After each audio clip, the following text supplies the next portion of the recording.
Is there any evidence of EU261 reform? No, there isn't. The Commission have been talking about it for 10 years. Nothing has been delivered. Meanwhile, the European courts keep extending, wrongly in my view, EU261 into areas where they don't belong, like mechanical failures.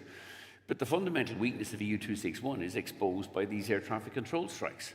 We are told under the legislation that we can recover our EU261 costs from the people who caused the strikes, but French legislation gives the air traffic controllers immunity from prosecution. So the airlines, one, get the blame, and I feel considerable sympathy for our passenger in Germany or in Spain, don't understand why their flight is cancelled because a bunch of French air traffic controllers are on strike. They're not flying to France, they're going from Spain to Italy. And you have to explain to them, yeah, sorry, but the sky over France has been shut down. The Commission sitting on its hands as usual, doing nothing except talking.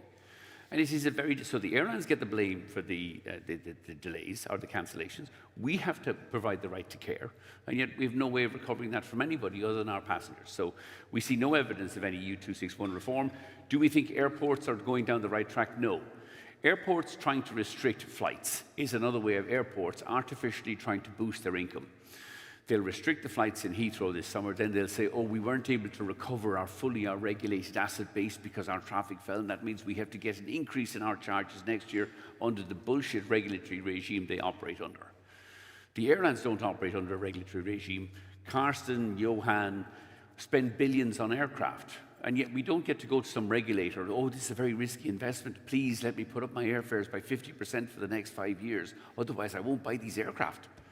And yet you have a bunch of Middle Eastern shareholders in Canadian pension funds in Heathrow get to go to some Dumbo regulator in the CAA who hasn't, if his IQ was 1 point less, he'd be a plant, and say, we have to have a 50% increase in our airport fees because, oh shit, we had no business for the last 2 years, so we get to recover all that. And we're capping our traffic this year. That means we'll under-recover this year. And because we under-recovered this year, you have to reward us next year with even higher airport charges next year.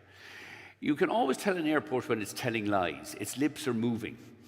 And when Heathrow and Schiphol and these other rapacious monopolists want to increase charges, they should be told to rev up and foxtrot Oscar. The European Commission should push ahead with the reform of the Airport Charges Directive, and these guys should be exposed to true competition, which is what we have between the airlines, which is why our customers benefit so much from the vigorous competition between the airlines. There is no equivalent between the airports.